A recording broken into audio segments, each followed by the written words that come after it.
ओम शांति। मकर संक्रांति के शुभ पर्व की आप सभी को हार्दिक शुभकामनाएं। आज हर इंसान चाहता है कि उसके जीवन में सुख, शांति, आनंद, प्यार का सूर्य सदा उदय रहे। इंसान इसी के लिए हर दिन हर पल मेहनत करता है, पुरुषार्थ करता है, चाहता है उसके जीवन में कभी भी दुख और अशांति ना आए। परमात्मा ने हम सभी को अपने जीवन में इस पुरुषार्थ को करने की अनेक विधियां सिखाई हैं और मकर संक्रांति का ये शुभ पर्व हमारे जीवन में इन्हीं सिद्धियों को प्राप्त करने की विधि सिखाने आता है। जो भी पर्व हम मनाते हैं वो पर्व हमें जीवन के बहुत सारे अचूक सिद्धांत सिखाने के लिए आते हैं। बहुत ज़रूरत है कि इन सिद्धांतों के गूढ़ अर्थ को हम अपने जीवन में धारण करें। मकर संक्रांति यदि ज्योतिष की नज़र से देखें तो ज्योतिष शास्त्र कहता है कि जब मकर संक्रांति आती है तो सूर्य धनु राशि से मकर राशि में प्रवेश करता है और जब सूर्य के अंदर ये संक्रमण आता है तो संपूर्ण प्रकृति के अंदर, संसार के अंदर सब जगह एक सकारात्मक परिवर्तन आ जाता है। यह ऐसा शुभ और श्रेष्ठ समय माना जाता है कि जिसके लिए कहा जाता है कि महाभारत काल के समय भीष्म पितामह ने इसी समय अपनी देह का त्याग किया था और ये सोचकर किया था कि अब मुझे देवत्व की प्राप्ति होगी, मैं देवलोक में जाऊंगा।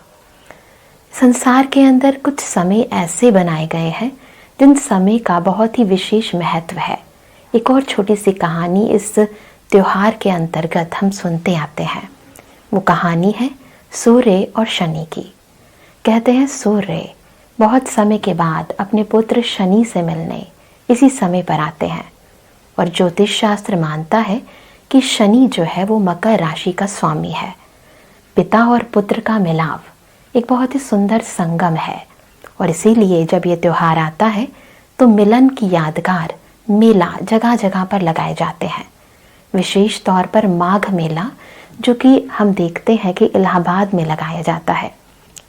वैसे कहने को तो ये नदियों का मेला है, कहने को तो ये पिता और पुत्र का मिलन है, परंतु वास्तविकता देखी जाए तो हम सभी का पिता वो परम पिता परमात्मा है और हम आत्माएं उनकी संतान है।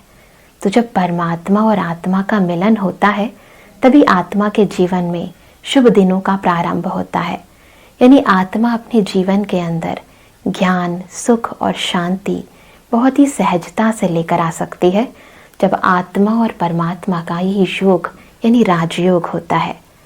अलग अलग राज्यों में अलग अलग रीति से मकर संक्रांति का ये त्यौहार मनाया जाता है। पंजाब में मकर संक्रांति से एक दिन पहले हम देखते हैं कि लोहड़ी का त्यौहार मनाया जाता है। इसी तरह बिहार में, गुजरात में माघी के नाम से, खिचड़ी के नाम से ये त्यौहार मनाया जाता है। हम देखते हैं कि असम में बिहू का त्यौहार मनाया जाता है। ये त्यौहार बहुत ही प्रचलित हैं और इन त्योहारों में लोग मिलते हैं, जुलते हैं, नाचते हैं, गाते हैं, एक दूसरे के साथ बहुत सारे गिफ्ट एक्सचेंज करते हैं। ख़ास तौर पर हम देखते हैं कि तिल और गुड़ की मिठाई एक दूसरे के साथ बांटते भी हैं, खाते भी हैं और जलाते भी हैं। बहुत ही सूक्ष्म रहस्य है इन सभी चीज़ों का। वैसे यदि भौगोलिक रीति से देखें तो भी इस समय सारी प्रकृति में एक बहुत सुंदर परिवर्तन आ जाता है। यदि गहराई से देखें तो सूर्य इस समय उत्तरायण की ओर बढ़ता है और जब सूर्य की गति उत्तरायण की ओर बढ़ती है यानी भौगोलिक रीति से, क्योंकि भारत उत्तर ध्रुव की ओर है और यदि सूर्य उत्तरी ध्रुव की ओर बढ़ता है तो दिन बड़े होने लगते हैं, रातें छोटी होने लगती हैं। दिन बड़े होते हैं तो देखते हैं कि इंसान की कार्य करने की क्षमता बढ़ जाती है। हम देखते हैं कि प्रकृति के अंदर ही बहुत ही सकारात्मक परिवर्तन आने लगता है। चारों ओर पॉजिटिविटी का, उमंग का, उत्साह का, काम करने के अंदर एक दक्षता आ जाती है। आलस से, अलबेलापन, ये सब नकारात्मक वृत्तियां इंसान की समाप्त हो जाती हैं। संपूर्ण प्रकृति के अंदर, भूगोल के अंदर, इंसान की कार्य क्षमता के अंदर ये जो सकारात्मक परिवर्तन है, अंदर ये जो ऊर्जा का संचार है, ये हर एक इंसान के जीवन को प्रभावित करता है और न केवल हमारे कर्मों को प्रभावित करता है परंतु हमारी मानसिकता को भी प्रभावित करता है। और इसलिए कहते हैं कि इस दिन श्री विष्णु जी ने दैत्यों पर विजय प्राप्त की थी। विष्णु जी ने दैत्यों पर विजय प्राप्त की, परंतु यहाँ वास्तविकता में देखा जाए तो सकारात्मकता की नकारात्मकता पर विजय है, समर्थ की व्यर्थ पर विजय है, दुख और अशांति पर विजय सुख और शांति की है। तो इस विजय का प्रतीक, इस सुख शांतिमय दुनिया का प्रतीक यह मकर संक्रांति का त्यौहार बहुत सारे मैसेजेस, बहुत सारे संदेश हमें बताता है। हम देखते हैं कि इस दिन लोग आपस में तिल और गुड़ की मिठाई बनाकर एक दूसरे के साथ बांटते हैं।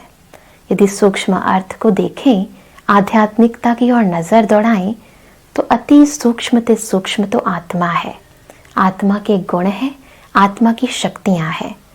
जरूरत है आज इंसान को कि वो स्थूल चीजों का नहीं अपितु अपने सूक्ष्म गुणों का, शक्तियों का आपस में आदान प्रदान करे, स्वयं भी गुण धारण करे और दूसरों को भी गुण धारण करने की प्रेरणा दे और अपने ही अंदर जो सूक्ष्म कमी और कमजोरियां हैं, जो दुख देने की वृत्तियां हैं, उनको सदा के लिए जला दे।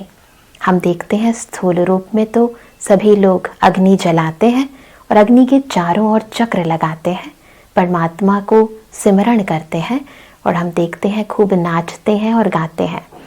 जब इंसान के जीवन के अंदर की कमी और कमजोरियां खत्म हो जाती हैं, दुख अशांति मिट जाती है, तभी इंसान सदा काल के लिए खुशनुमा हो सकता है। बहुत ज़रूरत है कि इस सूक्ष्म अर्थ को समझें। खुशियाँ और सुख हमारे जीवन में सदा काल के लिए हमें चाहिए।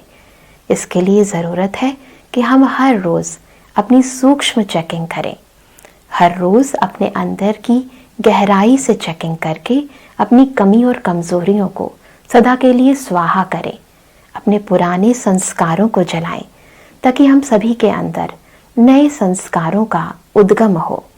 बहुत ज़रूरत है कि आज के दिन मकर संक्रांति के इस शुभ पर्व पर हम सदा के लिए अपने जीवन में ज्ञान सूर्य का उदय करें।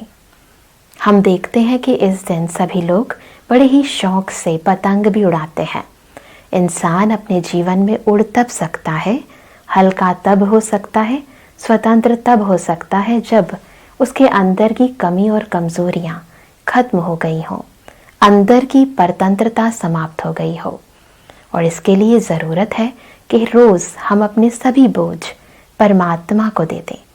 यदि हम दिल से अपने बोझ परमात्मा को दे देंगे तो हम हल्के हो जाएंगे, तभी हम स्वतंत्र रूप से उड़ सकते हैं। और फिर हम देखते हैं कि पतंग के साथ एक डोर भी लगी हुई होती है और वो डोर है नियमों और मर्यादाओं की। नियमों और मर्यादाओं में यदि अपना जीवन यदि हम संयमित रूप से चलाते हैं तो हमारे जीवन के अंदर कभी भी परतंत्रता नहीं आ सकती, कभी भी हम दुख के, परिस्थितियों के, विपरीत बातों के अधीन नहीं हो सकते, कोई भी बात हम पर हावी नहीं हो सकती। मकर संक्रांति का ये व्यापक त्योहार सभी इंसानों को बहुत ही सुंदरता से प्रेरणाएं देने आता है। मकर संक्रांति के इस शुभ पर्व पर हम देखते हैं कि मनुष्य सुबह जल्दी उठते हैं, स्नान आदि करते हैं और परमात्मा को, खास तौर पर सूर्य को जल अर्पण करते हैं। बहुत ज़रूरत है कि एक दिन सुबह जल्दी उठकर स्नान करने से यदि इतने पुण्य की प्राप्ति हो सकती है तो क्यों ना हम नित्य स्नान करें। और यहाँ केवल स्थूल स्नान की बात नहीं है, केवल शारीरिक स्नान की बात नहीं है, परंतु आत्मा को ईश्वरीय ज्ञान का स्नान कराना है। यदि हम ईश्वरीय ज्ञान से सदा सराबोर रहते हैं, आत्मा रिफ्रेश रहती है, ईश्वरीय ज्ञान को सदा सिमरण करती रहती है, उसका ध्यान और मनन करती रहती है, तो हम देखते हैं कि इंसान के जीवन में कभी भी नकारात्मकता आ नहीं सकती, कभी भी कोई दुख अशांति की स्थिति परिस्थिति आ नहीं सकती।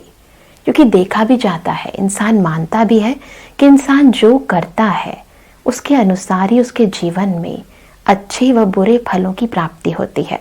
क्यों ना मकर संक्रांति के इस शुभ पर्व पर हम प्रतिदिन केवल उस सूर्य की नहीं परंतु ज्ञान, सुख, शांति, आनंद, प्रेम के सूर्य यानी परमात्मा को सदा स्मृति में रख उनका आगाज करें। रोज परमात्मा को याद करें, रोज परमात्मा के ज्ञान से ज्ञान स्नान करें। क्यों ना ईश्वरीय सूक्ष्म भावनाओं को हम कैच करें, आपस में गुणों का, सुखों का दान करें। आज के दिन केवल हम स्थूल रूप से जो कार्य करते हैं वो तो आवश्यक है ही, परंतु सूक्ष्म रूप से भी यदि हम इस भाव और भावना को समझ जाते हैं तो ये सूक्ष्म भावनाएं हमारे जीवन के अंदर, हमारे अपनों के जीवन के अंदर, हमारे आसपास के वातावरण में, जीव जंतुओं में नव प्राण, नव सुख, शांति का द्योतक बन जाएगा। बहुत ज़रूरत है कि मकर संक्रांति पर केवल एक दिन के सूर्योदय की खुशी ना मनाएं, परंतु प्रतिदिन ईश्वरीय याद की अग्नि के अंदर अपने अंदर के सूक्ष्म विकारों का सदा के लिए संस्कार करें। जीवन के अंदर सच्चे और अच्छे संस्कारों का उद्गम होना यही परमात्मा चाहते हैं, और हम भी यही चाहते हैं कि हमारे श्रेष्ठ कर्मों के आधार पर हमारे जीवन में सदाकाल का सुख और शांति बरकरार रहे। इन्हीं शुभ भावनाओं के साथ कि आप इस मकर संक्रांति को केवल एक दिन का पर्व नहीं, परंतु अपने हर दिन का बहुत ही सुखमय, शांतिमय और शक्तिशाली पर्व मनाएंगे, जीवन को सदा खुशियों से सराबोर रखेंगे। इन्हीं भावनाओं के साथ ओम शांति, और एक बार फिर मकर संक्रांति की हार्दिक शुभकामनाएं।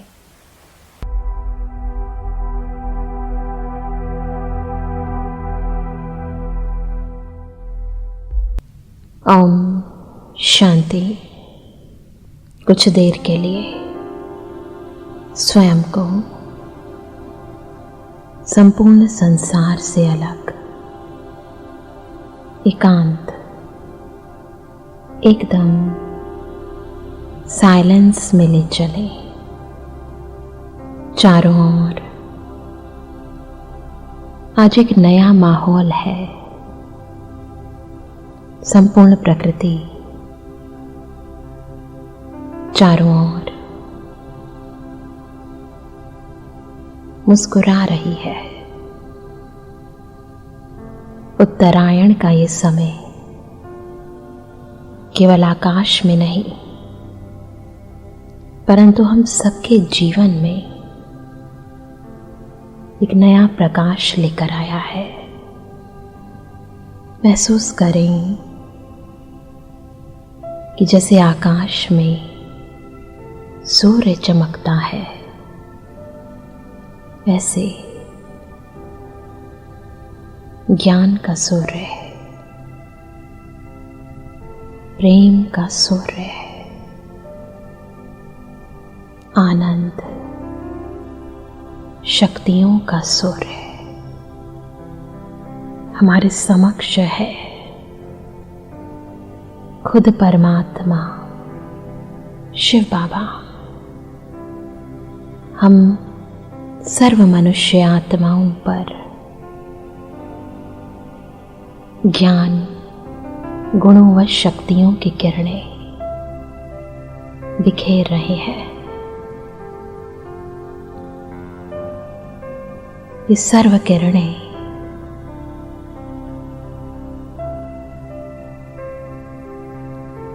संपूर्ण संसार पर, सर्वात्माओं पर,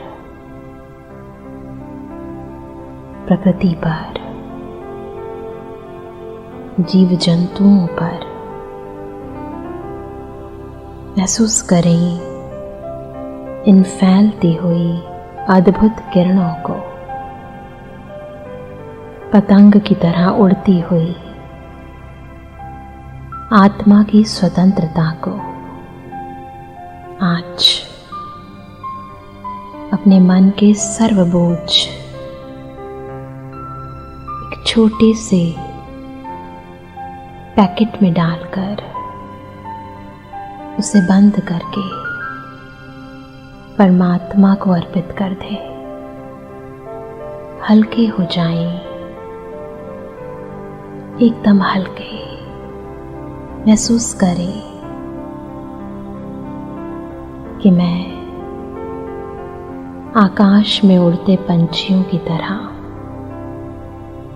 इन पतंगों की तरह एकदम हल्के हो, निश्चिंत, सुखदायी स्थिति, स्वतंत्र स्थिति, कोई बंधन नहीं, कोई चिंता नहीं। महसूस करें कि आज के इस शुभ दिन पर मैं अपने अंतर के गुणों को, अंतर की शुभ भावना को, सर्वात्माओं के प्रति कल्याण की भावना को जागृत कर सबके लिए सब अच्छा हो, सबका कल्याण हो, सब सुखी रहे, कोई दुख ना हो। इन तरंगों को, इन भावनाओं को फैलने दे। किसी ने मेरे साथ कुछ भी किया, उसे माफ कर दे। अपने अंदर की कमजोरियों को गहराई से देखें और इन सूक्ष्म कमजोरियों को इन तिलों के माध्यम से अग्नि में स्वाहा कर दें। सर्व कमजोरियों को ईश्वरीय याद की अग्नि में स्वाहा कर दे, समर्थ बन जाए, सशक्त बन जाए। सर्व की दुआएं, ईश्वरीय शक्ति महसूस करें। हमारे अंतर में नव सूर्य का उदय हो रहा है। अंदर की वृत्तियां, मेरा दृष्टिकोण, मेरी स्मृति श्रेष्ठ हो रही है। ईश्वरीय प्यार का ये प्रकाश मुझे अंदर से पवित्र बना रहा है, शांत कर रहा है। अंदर की तपत को प्रकाशित कर रहा है। मेरे जीवन को, मेरे अंदर की ऊर्जा को नियंत्रित कर रहा है।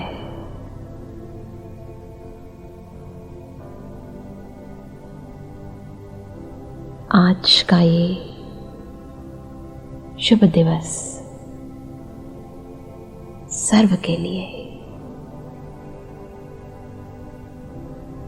सदा के लिए मंगलकारी है, श्रेष्ठ है, शुभ है, क्योंकि स्वयं सूर्य, सत्य सूर्य, चैतन्य सूर्य हम सब के साथ है, सदा काल के लिए साथ है, हर पल हर स्थान पर साथ है। आओ, शांति।